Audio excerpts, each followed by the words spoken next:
The 4th generation MX-5 was first shown to the world in the USA and Spain on September 3, 2014, a day before it would be unveiled in Japan, signalling the importance of the USA and Europe in the continued success of the MX-5, or as it is known in the USA, Miata. Unfortunately, the world has fallen out of love with the true two-seat sports cars of yesteryear, with every British brand that once dominated the field now either obsolete or shifted to motorbikes or electric vehicles, and the many Japanese competitors that once existed have been mothballed, leaving Mazda as the sole survivor in the cheap two-seat sports car marketplace, and that isn't by accident. The 4th generation didn't stray far from the formula that has made the car so iconic.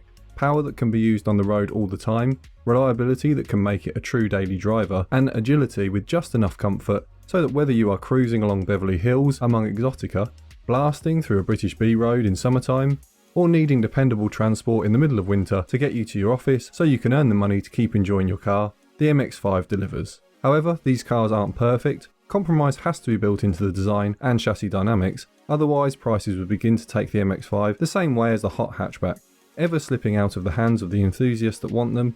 Fortunately, a Miata in the base specification is just as appealing as the ones in every other option, chiefly because this is what the car is all about. But the 4th generation was launched to a more demanding public. When its official launch at the 2014 Paris Motor Show in October and LA Auto Show a month later arrived, there appeared to be little to worry about.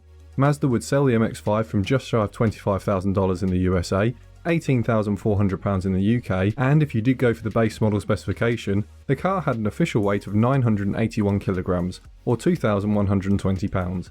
A huge achievement and a featherweight compared to the hot hatchbacks. For comparison, a 2014 Golf R was quoted from 1,400 kilograms, or £3,090. Prices and weight have increased for the MX-5 too. The heaviest, still a modest 1,080 kilograms, or £2,381, but prices have been forced upwards since launch. At the time of this video, you can still buy an ND generation MX-5 brand new from dealers. In the UK, you'll need £28,000, in the USA, $30,100, but these can go up to $41,000 depending on specification.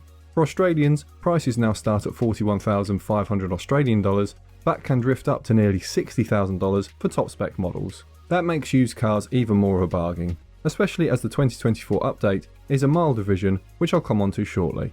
If you have been considering an MX-5 for some time, but still can't decide whether to spend a bit more on this 4th generation or look at the earlier NC generation, you might like to know that in 2016, the MX-5 not only won World Car of the Year, making it the second Mazda ever to receive the award, the first being the 2008 Mazda 2 that I used to sell with a giant banner behind me stating as much.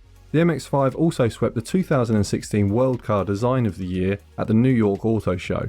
High praise, and is likely to secure the 4th generation MX-5 as something special in the decades to come. Don't worry though, if you are a die-hard fan of hydraulic power steering, I'll link the guide to the 3rd generation NC model MX-5 at the end of this video, as the 4th generation is the first MX-5 to switch to an electrically assisted system. The MX-5 has 4 eras in the ND generation. Launch models built until 2018 and available from 2015 in some European nations including the UK. The USA waited until early 2016 for the first models, then the first update in late 2018 for the 2019 model year vehicles, which increased the redline to 7,000 RPM, added steering reach adjustment to bring the wheel closer or further from the driver, a new door opening mechanism and rear view camera were added, as well as a dual mass flywheel. Of all the updates to the ND generation, this is the most thorough and changes a variety of smaller items like cup holders too. A note for US buyers, an additional GTS model was added for 2019, but lasted a single year. The GTS trim became the standard fit on GT models in 2020.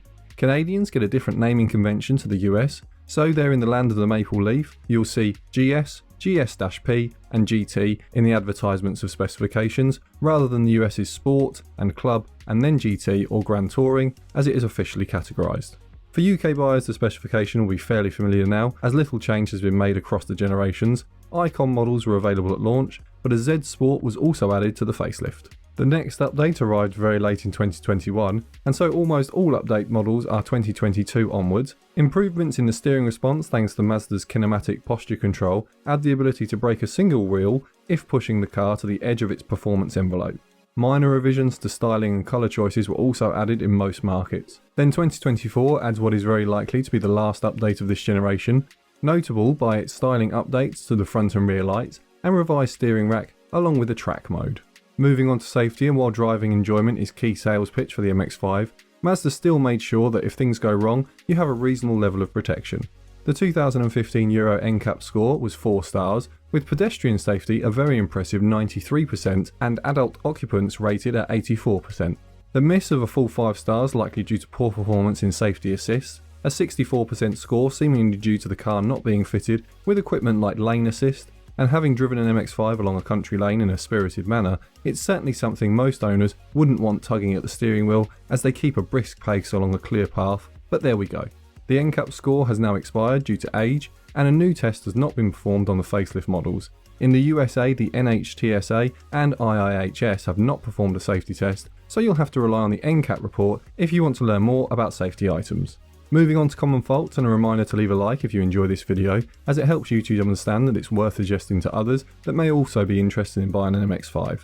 As ever, our lists are non-exhaustive, so if you think we've missed a common fault or would like to report your ownership experience for others, please add it in the comments below. First, if you hear a clunking noise from the rear suspension, this is likely to be caused by the top 2 coils of the rear suspension spring coming into contact with one another over harsh bumps. Mazda issued a technical service bulletin to add a protection between the top coils. This is likely to only affect models up to 2017 production. Second, Mazda USA reported notable numbers of Miatas arriving at dealers with grinding noise from the gearbox and difficulty shifting from second to third gear. It affects 2016 and 2017 model year vehicles. Technical Service Bulletin 05-001-17-3309C was created, and models built from serial number 6TJ0701-679 have a reconfigured second and third gear to fix the issue. The key cause of the issue was found to be hard shifting, usually due to track or fast road driving. Later models were unaffected. We should note that the failures were almost unheard of on the 1.5 engine, with the only one I could find being a car in Japan used for amateur weekend racing. Early models had a fault where the roof could rub against the roll hoops, causing markings both on the hood and hoops. Although this didn't affect their functionality, the roll hoop was redesigned, so most models won't have been affected, but if you're looking at earlier years of production, this is worth keeping in mind. Mazda paint, like many Japanese manufacturers, always varies to what automotive dealers would class as softer paint. This means it is easier to cause marring and other light surface scratches. The plus side of this is that these scratches are easier to repair with polishers, but the softer paint is easier to chip with loose stones or rocks in the road, so have a good look at the front bumper of any car, as many MX-5s get driven on twistier and sometimes less maintained roads. There is a high chance of chips and paint marks. Make sure that you are happy with the condition, and a reminder that some of the more colourful options can be more challenging and in turn costly to perfectly paint match for repairers. Rust is far less common on the ND than earlier generations, but that doesn't make it immune, especially in countries like the UK that salt the roads in winter. As the ND generation isn't quite a decade old yet, it isn't too much of a surprise that rust hasn't been a major issue, but it is certainly something to look out for as the years pass. Ask an owner whether they have suffered from an issue with the rear hub carriers. This was reported among MX-5 communities, although the exact number of failures is unknown and hard to estimate. Dealers seem to have heard of the issue, but don't see it often enough to consider it a common problem. However, the country you're in may affect this, similar to the gearbox issue. Overall, other issues aren't that common, but it is worth checking the seats and trim around them, as these cars are relatively small and some owners can struggle getting in and out, scuffing panels or leaving marks on the seats as they do. Taller drivers that aren't equipped with Inspector Gadget springs in their legs can find it most challenging of all. But again, this is all to be expected on a used vehicle, but it is worth checking to make sure you get the best model that you can afford.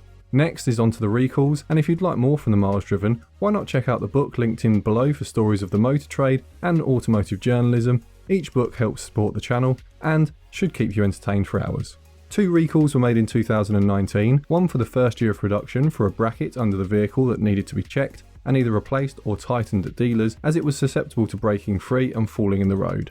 The other was for an error downshifting on automatic transmissions. Recall campaign R201901 was created and the transmission control module would either need reprogramming or replacing. Note that both of these recalls were only issued to a limited number of vehicles and not all markets were affected. Moving on to the engine, and the ND generation was fitted with both a 1.5 and 2 litre 4-cylinder engine, although not all markets were offered both. Some only received the 1.5 up to 2018. For buyers in most European countries, you'll have both options throughout the lifespan of the vehicle.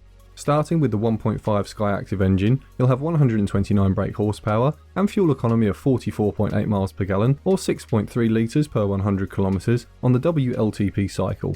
Although the 129 brake horsepower may not sound very impressive, it is well worth getting behind the wheel of the smaller engine if you have the option, as you may find it more capable than the numbers lead you to believe. These engines are proving themselves to be very reliable, although if buying one up to 2017 production, ask an owner if the stop-start system has ever caused an issue and had any work done to fix the problem.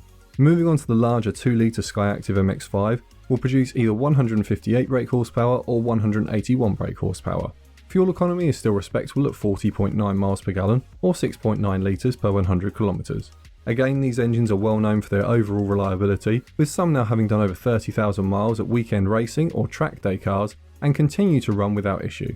It is worth noting that servicing is not particularly expensive from Mazda dealers and specialists for the MX-5, so there is little excuse for servicing to either be missing or for servicing to have been done at a non-reputable garage.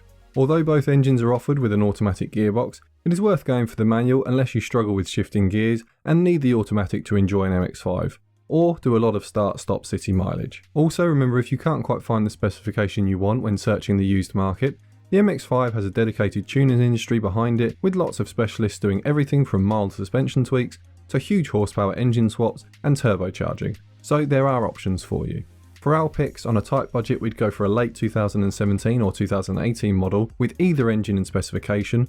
On a higher budget, an RF model with the 2021 facelift would be on my driveway. As ever, all the best with your car search.